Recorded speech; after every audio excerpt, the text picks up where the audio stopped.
ورحمۃ اللہ وبرکاتہ۔ میرے آقا صلی اللہ تعالیٰ علیہ وسلم کی پیارے دیوانوں، جیسا کہ ماحول کے اعتبار سے آپ سبھی حضرات کو معلوم ہے کہ جب ہم نے ہر نماز اپنے گھر میں پڑھی ہے اور جمعے کی نماز کی جگہ پر ہم نے ظہر کی نماز بھی اپنے گھر پہ پڑھی ہے، اسی طرح سے جمعۃ الوداع اور عید کی نماز بھی ہمیں اپنے گھر پہ ہی پڑھنی پڑے گی۔ حالانکہ عید کی نماز گھر پہ نہیں ہوگی، اس کی جگہ پر ہمیں 2 رکعت نفل یا 4 رکعت نفل چاشت کی پڑھنی ہے۔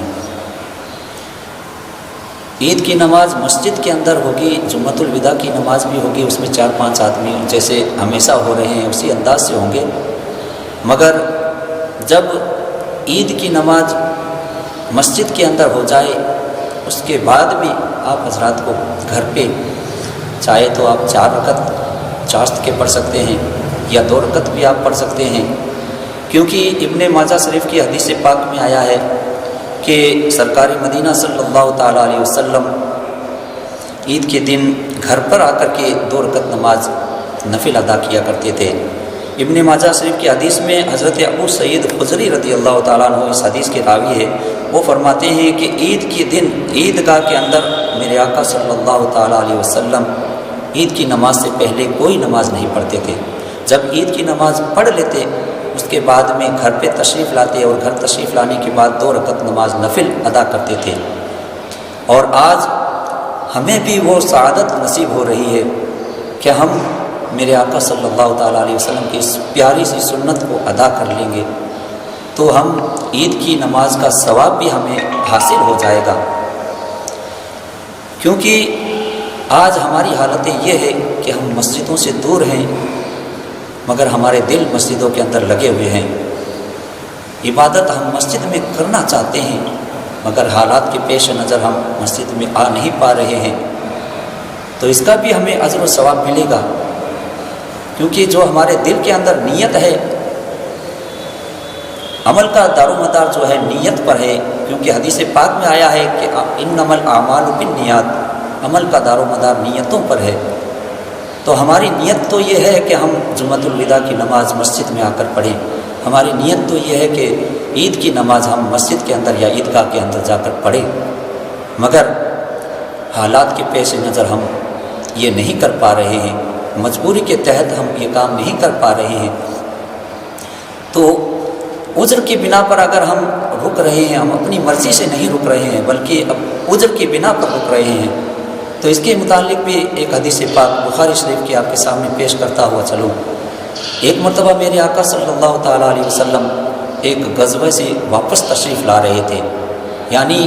جس جنگ کے اندر سرکار مدینہ صلی اللہ تعالیٰ علیہ وسلم خود شامل ہوا کرتے تھے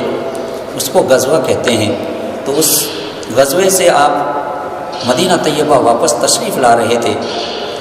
تو مدینہ طیبہ جب قریب آیا اس وقت تمام صحابہ اکرام کو اکٹھا کر فرما کر کے میرے آقا صلی اللہ علیہ وسلم نے ارشاد فرمایا، اے میرے جانثاروں، مدینہ طیبہ کے اندر چند لوگ ایسے بھی ہیں جو آپ جہاں جہاں پر گئے تھے غزوے کے اندر، جہاں جہاں جس جگہ پر آپ شامل ہوئے تھے ان سب جگہ پر وہ بھی تمہارے ساتھ میں برابر شامل رہے ہیں۔ تو صحابہ کرام نے عرض کی، یا رسول اللہ صلی اللہ علیہ وسلم وہ تو مدینہ طیبہ بھی تھے، ہمارے ساتھ کہاں شریک ہوئے تھے؟ تو سرکار مدینہ صلی اللہ علیہ وسلم نے ارشاد فرمایا کہ وہ لوگ مانا کہ وہ لوگ مدینہ طیبہ میں تھے، انہیں تمہارے ساتھ آنے سے عذر نے روکا تھا، کسی وجہ سے رکے تھے، کسی مجبوری نے انہیں روکا تھا، وہ خود بخود نہیں رکے تھے، اس لیے ان کو عبادت کا ثواب جو تمہیں دیا جا رہا ہے وہ بھی ان کو بھی دیا جائے گا۔ اسی طرح سے ہم اور آپ اگر گھر پہ نماز پڑھیں گے، ہمارا دل تو یہ چاہتا ہے کہ ہم مسجد میں آ کر کے عید کی نماز پڑھیں، جمعۃ الوداع کی نماز پڑھیں، مگر عذر کی بنا پر ہم نہیں آ پا رہے ہیں، عذر کی بنا پر ہم نہیں کر پا رہے ہیں، تو ہمیں اللہ تبارک و تعالیٰ اس نیت کا ثواب اللہ تبارک و تعالیٰ ہمیں عطا فرمائے گا۔ اس لیے ہمیں رنجیدہ خاطر ہونے کی ضرورت نہیں ہے، ہمیں پریشان ہونے کی ضرورت نہیں ہے۔ اللہ تبارک و تعالیٰ آپ کے دلوں کے بھید کو جانتا ہے، ہمارے دلوں کو بھید کو جانتا ہے، ہماری نیتوں کو جانتا ہے، اس کا ثواب ہمیں انشاءاللہ رب تبارک و تعالیٰ بہتر طریقے سے عطا فرمائے گا۔ اس لیے ہمیں اس بات پر غمگین نہیں ہونا چاہیے کہ ہم مسجد میں نہیں جا پا رہے ہیں، مسجد میں جا کر کے عید کی نماز نہیں پڑھ پا رہے ہیں، عیدگاہ میں نماز نہیں پڑھ پا رہے ہیں۔ اس حدیث پاک کی روشنی میں ہمیں اور آپ کو سوچنا چاہیے کہ اللہ تبارک و تعالیٰ ہمیں اس عذر کی بنا پر وہی ثواب ہمیں عطا فرمائے گا جو مسجد میں عید کی نماز پڑھنے والوں کو عطا ہوگا۔ اور دوسری جگہ اور اگر دیکھنا چاہیں تو جنگ بدر کے ماحول کو دیکھ لیجئے۔ جنگ بدر کے اندر سرکار مدینہ صلی اللہ تعالیٰ علیہ وسلم کی بارگاہ میں ایک مرتبہ سرکار سیدنا عثمان علی سیدنا حضرت عثمان غنی رضی اللہ تعالیٰ عنہ حاضر خدمت ہوئے اور عرض کرنے لگے کہ یا رسول اللہ صلی اللہ علیہ وسلم کہ بدر کے میدان میں، بدر کی جنگ میں بھی شریک ہونا چاہتا ہوں، آپ سے اجازت لینے آیا ہوں۔ تو میرے آقا صلی اللہ تعالیٰ علیہ وسلم نے آپ کو منع فرمایا کہ نہیں، میری بچی رقیہ رضی اللہ تعالیٰ عنہ اور آپ کی بیوی حضرت رقیہ رضی اللہ تعالیٰ عنہ بہت زیادہ بیمار ہے، انہیں تیماردار کی ضرورت ہے، ان کی دیکھ ریکھ کرنے والے کی ضرورت ہے، اس لیے تم یہیں رکو، ان کی تیمارداری کرو، ان کی دیکھ ریکھ کرو، اللہ تعالیٰ تمہیں یہیں پر اس جنگ کا ثواب عطا فرمائے گا۔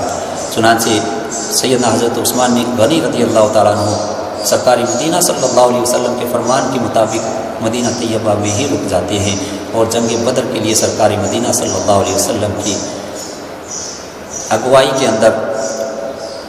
قافلہ چلا جاتا ہے۔ جب جنگ بدر ہو چکی ہے اور جنگ بدر میں فتح یابی اسلام کو حاصل ہوتی ہے، سرکار مدینہ صلی اللہ تعالیٰ علیہ وسلم جب فاتحانہ شان سے مدینہ طیبہ حاضر ہوتے ہیں، جب مدینہ طیبہ جب حاضر ہوتے ہیں تو اس وقت پھر جب مال غنیمت تقسیم کرنے کا وقت آتا ہے تو سرکار مدینہ صلی اللہ علیہ وسلم نے صحابہ کرام سے کہا کہ اس عثمان کا حصہ یہاں پر رکھ دو۔ تو صحابہ کرام نے عرض کی یا رسول اللہ صلی اللہ علیہ وسلم، حضرت عثمان غنی رضی اللہ تعالیٰ عنہ تو اس جنگ میں شریک ہی نہیں تھے، ان کا حصہ کیسے رکھا جائے گا؟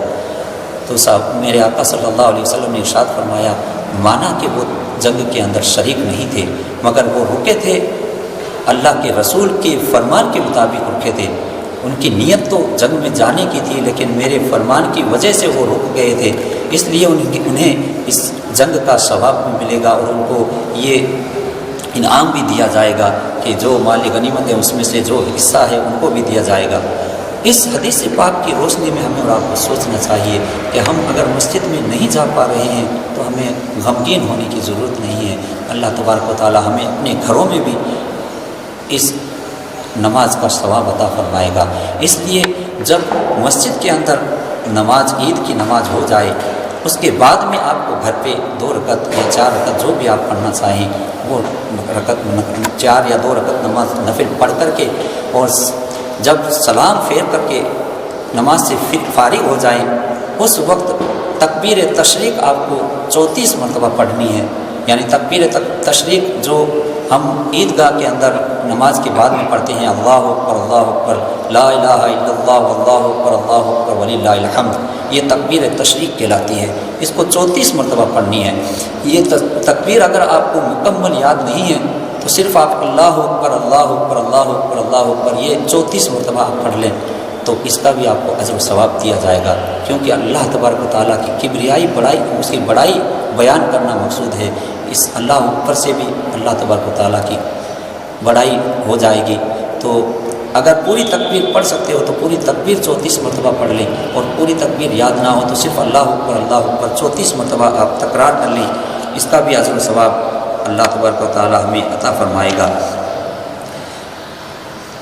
اللہ تبارک و تعالیٰ اپنے پیارے حبیب رحمت عالم صلی اللہ تعالیٰ علیہ وسلم کے صدقے و طفیل میں ہمیں عید کی نماز کی جگہ گھر پہ ہی عبادت کرنے کی توفیق عطا فرمائے اور ہمیں ڈھیروں سا ثواب ہمیں عطا فرمائے۔ آمین ثم آمین۔ وآخر دعوانا الحمد للہ رب العالمین۔ السلام علیکم۔